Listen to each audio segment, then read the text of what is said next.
You were the only one. I was surprised.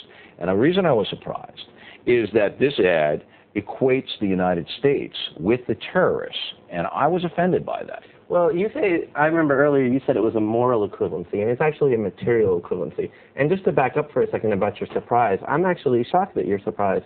If you think about it, our current president, who I feel and many feel is in his position illegitimately by neglecting the voices of Afro-Americans and the Florida coup, which actually somebody got impeached for during the Reconstruction period. Our current president now inherited a legacy from his father and inherited a political legacy that's responsible for training militarily, economically, and situating geopolitically the parties involved in the alleged assassination and murder of my father and countless of thousands of others. So I don't see why it's surprising for you to think that I would come back and want to support it. It is surprising, and I'll tell you why. I'll tell you why it's surprising. You are mouthing a far-left position that is a marginal position in the society, which you're entitled to. Right. You're entitled to it, all right? But you see, I'm sure your beliefs are sincere, but what upsets me is I don't think your father would be approving of this. Well, actually, my father thought Ed Bush's presidency was illegitimate. Maybe he did, but I don't think he'd be equating this country as a terrorist nation. Well, I wasn't saying that it was necessarily like that. What I'm saying is that in 6 months before the Soviet invasion in Afghanistan, starting in the Carter administration and continuing escalating as Bush's father was head of the CIA, we recruited 100,000 radical mujahideen to combat a democratic government in Afghanistan, the Taraki government. I don't want to debate world politics. Well, why not? Because number one, I don't really care what you think. Well, okay. But you do care because the reason why you care is because you evoke 9/11 to rationalize. Let me finish.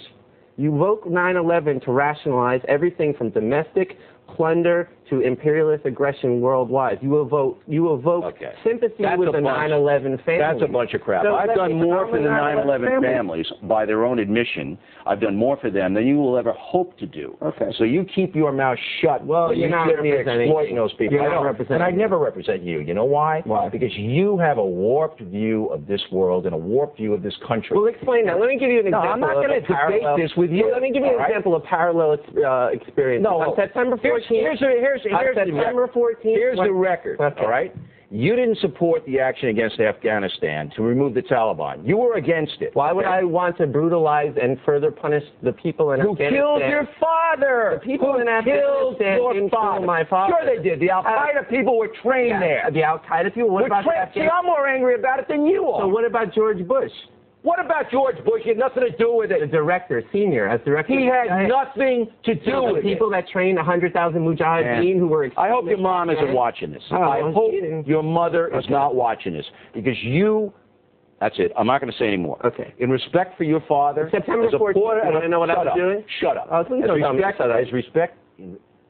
In respect for your father, who was a Port Authority worker, a fine American, who got killed unnecessarily by barbarians. By radical extremists trained by this government. Respect not for the him. People of America, I'm not the people, the ruling class, the small minority. Cut his mic. I'm not going to dress you down anymore, out of respect for your father.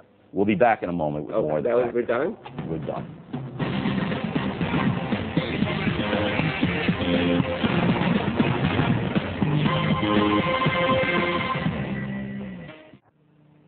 You're watching the #1 program on cable news. Enter the No Spin Zone on the O'Reilly Factor, the most powerful name in news, Fox News Channel. Thanks for staying with us. And Bill O'Reilly, I have to apologize. If I knew that guy, Jeremy Glick, was going to be like that, I never would have brought him in here. I feel bad for his family. I really do. And the unresolved problem...